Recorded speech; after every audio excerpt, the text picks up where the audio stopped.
results in the formation of free radicals, which are neutral species, atom groups, which contain an unpaired electron, and then free radicals are highly reactive due to the free Yeah, electron. free electron. Okay. Yes, ma'am. So that is what we discussed under homolytic cleavage, and homolytic cleavage lead to the formation of free radical. I think the notes till this point, like this part, content is already uploaded. You might have seen it's uploaded yesterday. And I think we were also discussed about the stability of free radicals. Only the order, the explanation was not discussed. It was just like exactly like the carbocation. Even for the free radicals are classified as primary, secondary, tertiary, etc. based on the number of alkyl group. And as you can see, this is primary because of one alkyl group, and you have two alkyl groups, that is what secondary, and three alkyl group is what tertiary free radical. The major difference between a carbocation and a free radical is that carbocation, carbon was having a positive charge, but in the case of free radical, carbon is having one free electron, one lone electron, that is non-bonded electron present on the carbon atom.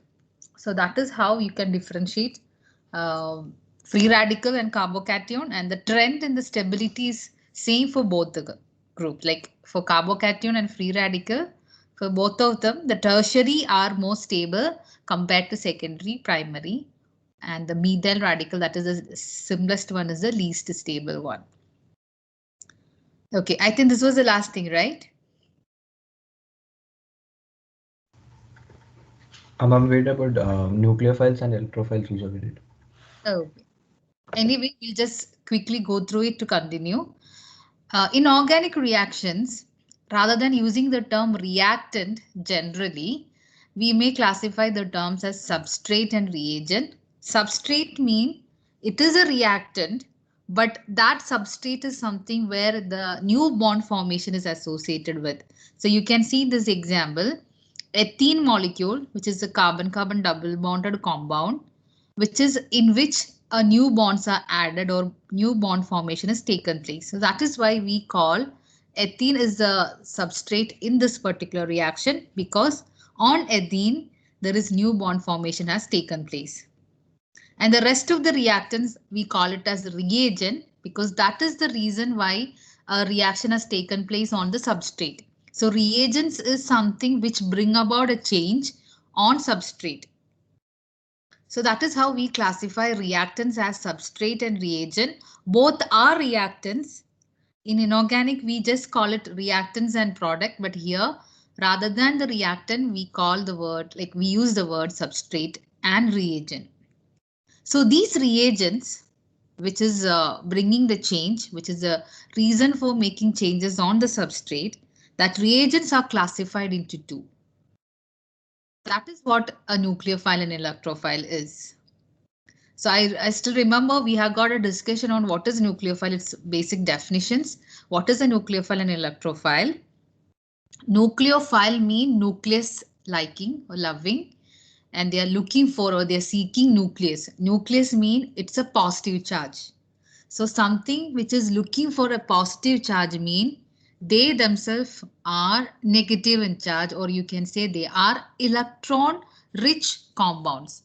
Nucleophiles are electron rich compounds. So either they will be negative. If it is neutral, they are the compounds with excess electron or a lone pair of electron. So that is how you can easily find out a nucleophile based on, like, if you look, if it's already negative charge, it can act as a nucleophile. If it's a neutral, then you look for the presence of extra electrons or unpaired electron. So nucleophiles are generally electron rich compound, and they are looking for positive charge. That is what they are, nucleophile, nucleus loving or nucleus seeking group. So if you want to define a nucleophile, it is a reagent that used in organic reactions that can bring an electron pair. That is what highlight, because they are electron rich compound. So they are bringing an electron pair to the reactive site. That means it will bring an electron pair to the substrate, what is present in the reaction, organic reaction. So they are electron rich compound. That is why when we write a nucleophile in shorthand way, we always put 2 dots.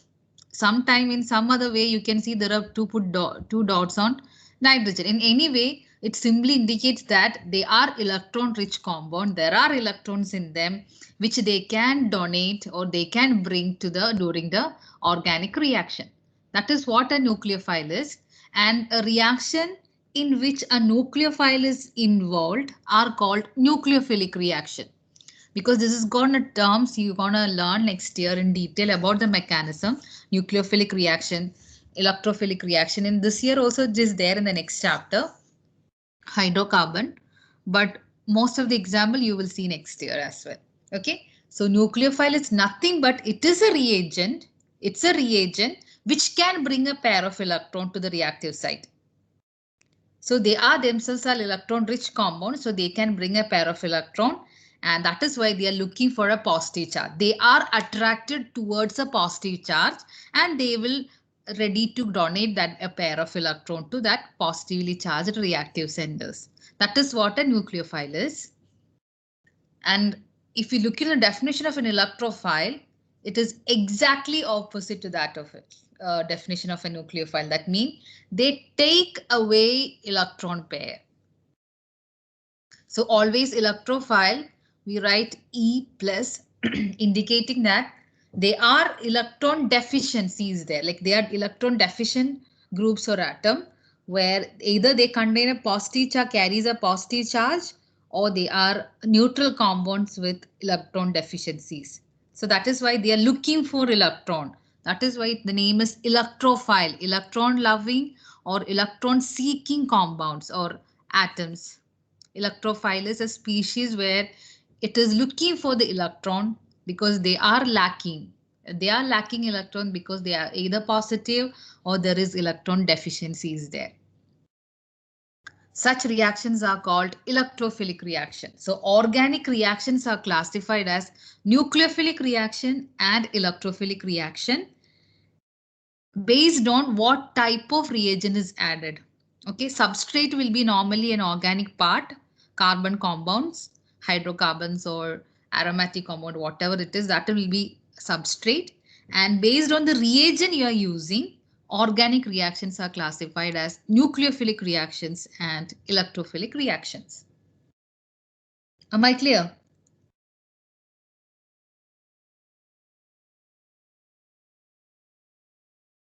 The major difference between a nucleophile and an electrophile.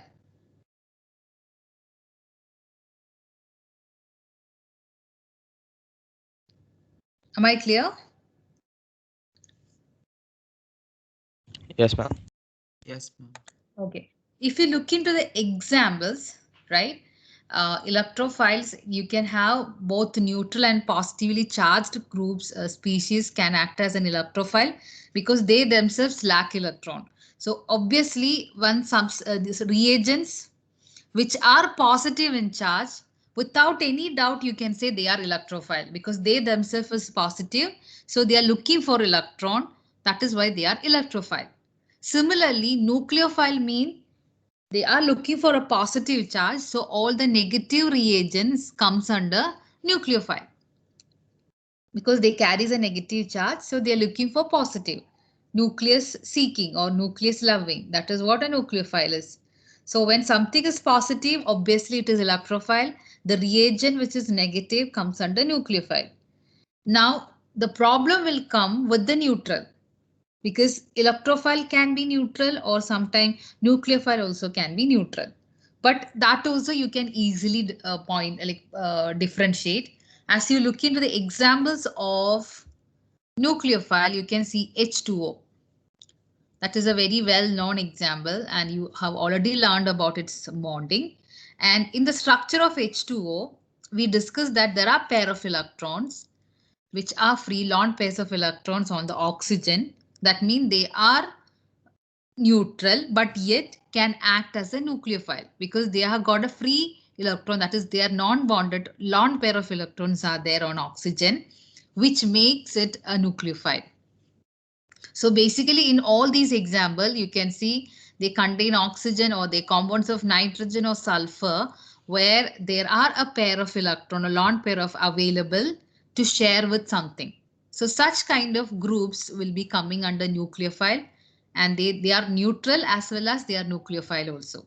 Okay, because they got a pair of electron. They are electron rich. They got a pair of electron which is free and can be donated during a reaction. So all these examples, if you see, you can easily point out that they are electron rich compound or they got a lone pair of electron, and that makes it as a nucleophile. But in turn, if you look into the examples given over here for the neutral species of electrophile, let's say take an example of BF3. How many electrons are in the outer shell of boron? How many electrons are there in boron in the valence shell?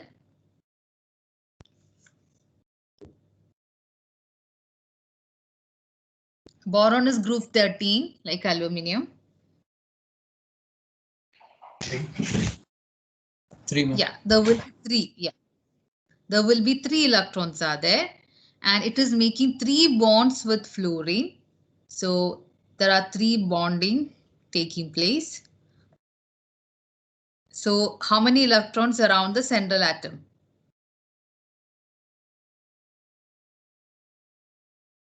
How many electrons are there around the central boron?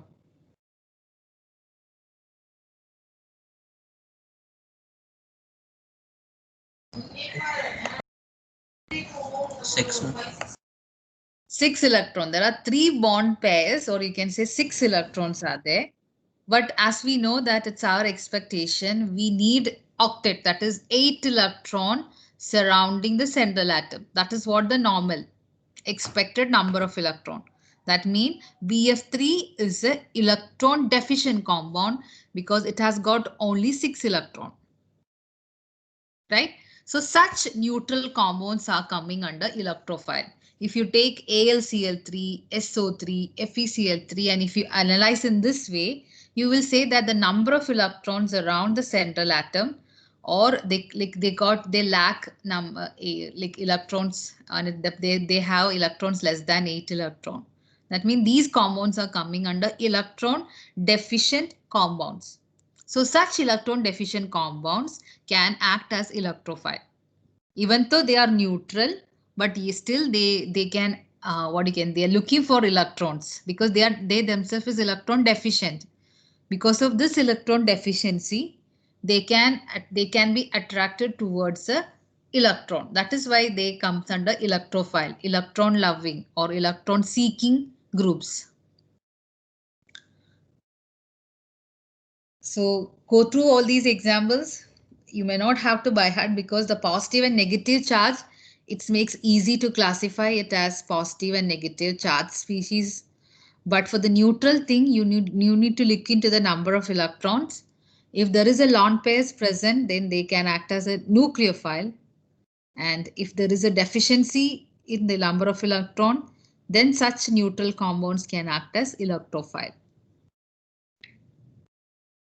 I think in the yesterday's worksheet, which was given during the chemistry, like it was supposed to completed by that time, there was a questions to classify a set of given electrophile and nucleophile. Like you have to classify it. A set of nucleophiles and electrophile was given, and you were supposed to classify. I hope you have completed that questions.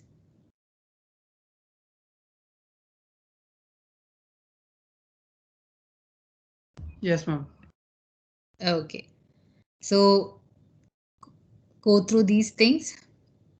I think till this part I have uploaded the notes. So if you want to refer it later, you please do it. Write down all these examples. Okay, so that is what about reagents and nucleophilic and electrophilic reagents and examples. Next is like another important point of this chapter, that is the electron movement in organic reactions. That is how electrons have been shifting in organic compound, and there are 4 different type of electronic movements present. The first one is inductive effect, Second one is resonance effect. Third one is electromeric effect, and the fourth one is hyperconjugation. So these are the four different electronic movement possible associated with the organic reaction. We have to discuss one by one. So we'll start with inductive effect. Ma'am, can you go to the previous page? Yes, ma'am. Okay. So we'll start with inductive effect. Inductive effect is like, it's very like when we explain, no, you will feel like you're already learned in inorganic, but the effect is slightly different. See, when you have a compound like HCl, we know that these kind of bonds are polar because of electronegativity of chlorine is more than that of hydrogen. So chlorine will be having a negative charge and hydrogen will be having a positive charge. And this is because the shared pair of electrons will be pulled towards chlorine. It's supposed when a sharing takes place, it is supposed to be at the center. For the single bond, it is supposed to be at the center of two atoms sharing. But because of the electronegativity of chlorine, the shared pair of electrons are somewhat closer towards chlorine.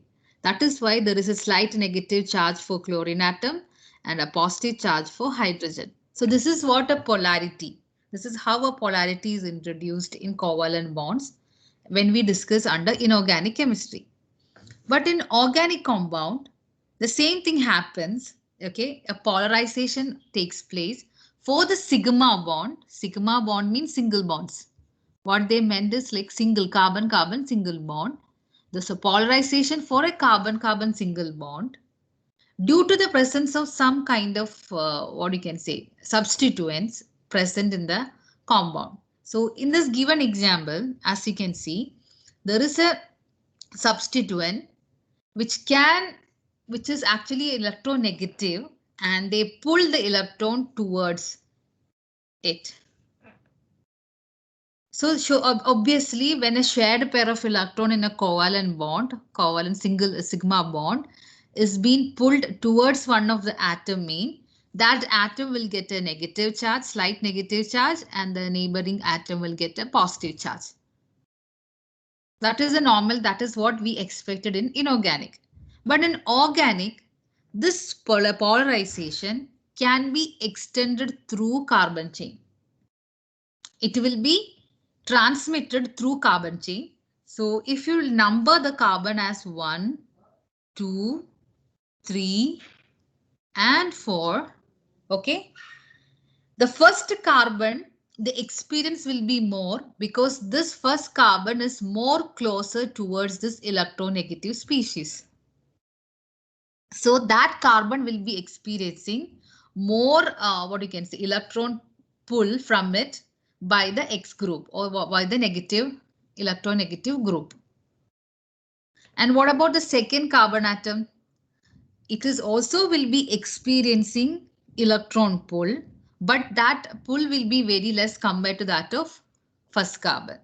That is why here, if you look into the charge, the polarity is delta positive.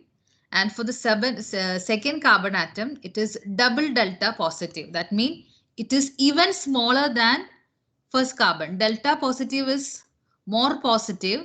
Double delta positive means it is small positive. That means even smaller than, so this is more stronger than this. And if you look at the third carbon atom, it is triple delta. That means it is small positive. It is even smaller. And as you go to the fourth carbon, the positive charge is even smaller than that for the third carbon atom. So that means when the distance between carbon atom and the electronegative group increases, that inductive effect, the result effect is becoming like what you can say, it fades or it becomes less evident or less effective. So unlike inorganic, here the inductive effect of the polarization happens through the carbon chain.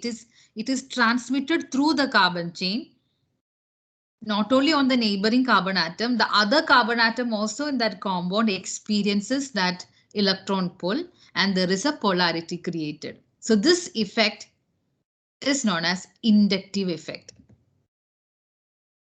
So simply, inductive effect is the polarization of the sigma bonds in the in the organic compound, the carbon chain of an organic compound. The polarization happens in the carbon chain of an organic compound. That is what inductive effect. One type of inductive effect is that there is electronegative element is present, and that electronegative element is pulling the electron pairs towards it, and that is extended through the carbon chain. Am I clear?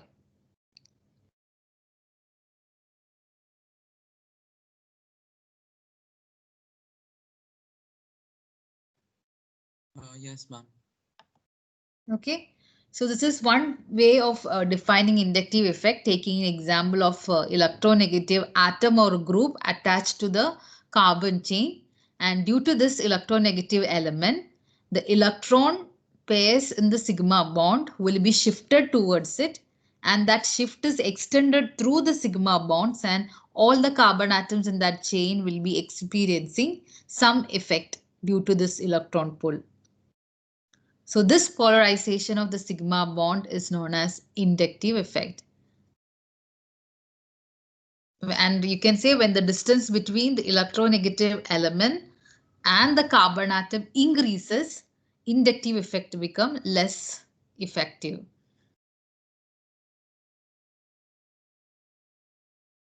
It is written polarization fades away from right to left means here the right was X. That is why they said from right to the left as you go, inductive effect or the polarization fades away. It doesn't mean that all the time in all the example, it should be from right to the left. In this given example, the X group was on the right hand side. Representation, if you see, X was on the right hand side. That is why they said from right to the left, if you go, the polarization is less effective or less, it's fading. But if in other example, when you're dealing with some other example where the X group is shown on the left hand side, then you cannot use this thread. That is why, or more clearly, you can say when the distance between the X, which the distance increases, then polarization is less effective.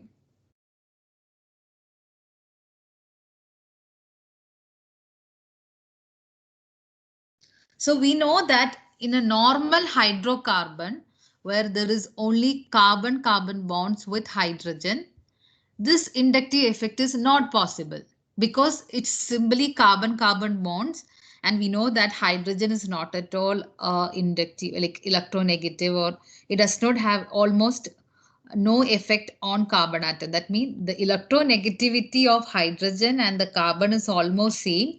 So these kind of bonds remains as normal sigma bonds. No inductive effect or no polarization is possible. So as in this example we discussed, if any other functional groups are present, like electronegative or something, then there is an inductive effect is possible. So for normal alkanes and alkynes, where there is only carbon and hydrogens are there, in such cases, you can't explain inductive effect on them. But when there is a substituents are present, which are electronegative, then you may feel you can explain the inductive effect in such examples. So normal hydrocarbon does not show any inductive effect.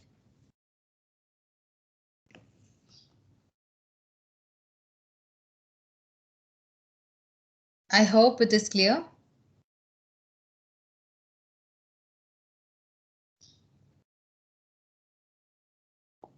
Yes, ma'am. Okay.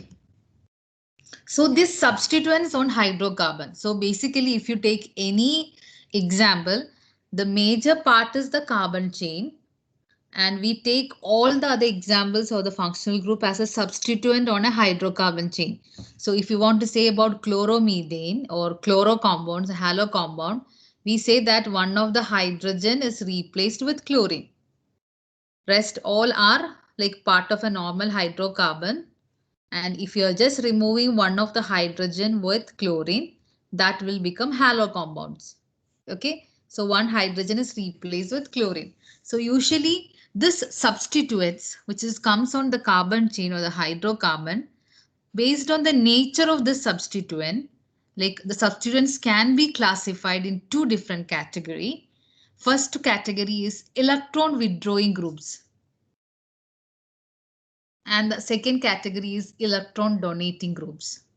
Electron withdrawing groups are like usually you can say electron negative elements or the electron negative groups.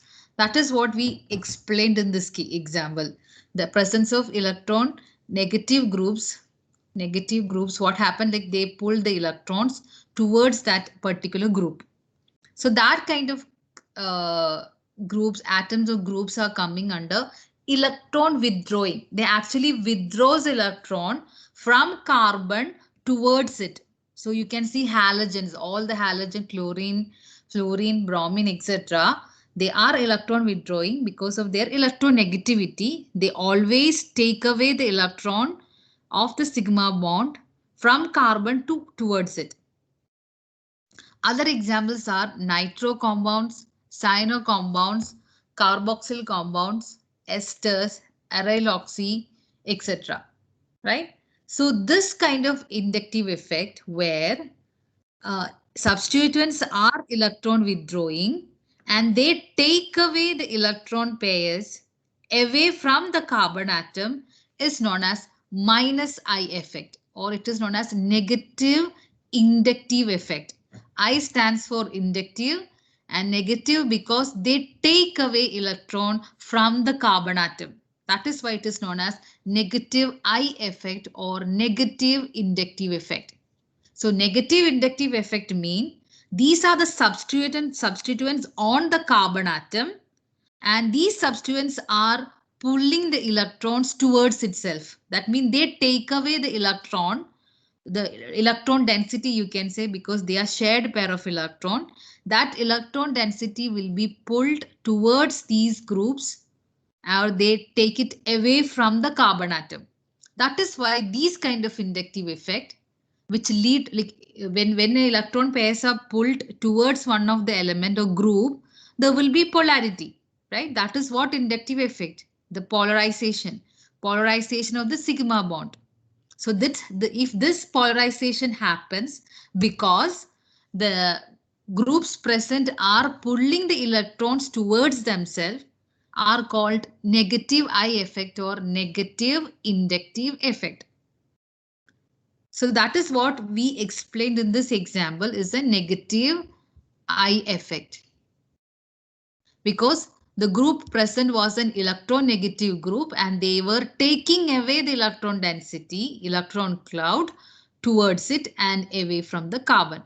This effect leads to a polarization of the carbon bond, carbon sigma bond, right? That is what an inductive effect is. So inductive effect is simply a polarization of the sigma carbon bonds, and it can be due to the presence of different substituents. So substituents are of two types, and the first category is electron withdrawing. They withdraw electrons from the, like what you can say, carbons away from the carbon towards themselves. That is why they are coming under minus I effect. That is negative inductive effect. Ma'am, I think it's break. Sorry to disturb. Okay, I'll just wind up here. And similarly, you can have electron donating groups. That is, there are some groups, if their substituents are present, they will be pushing the electron towards the carbon atom. So that also electron shift, electron movement, that also can lead to some kind of polarity. So such kind of substituents are electron donating groups. And one of the major examples that you have to learn is the alkyl groups.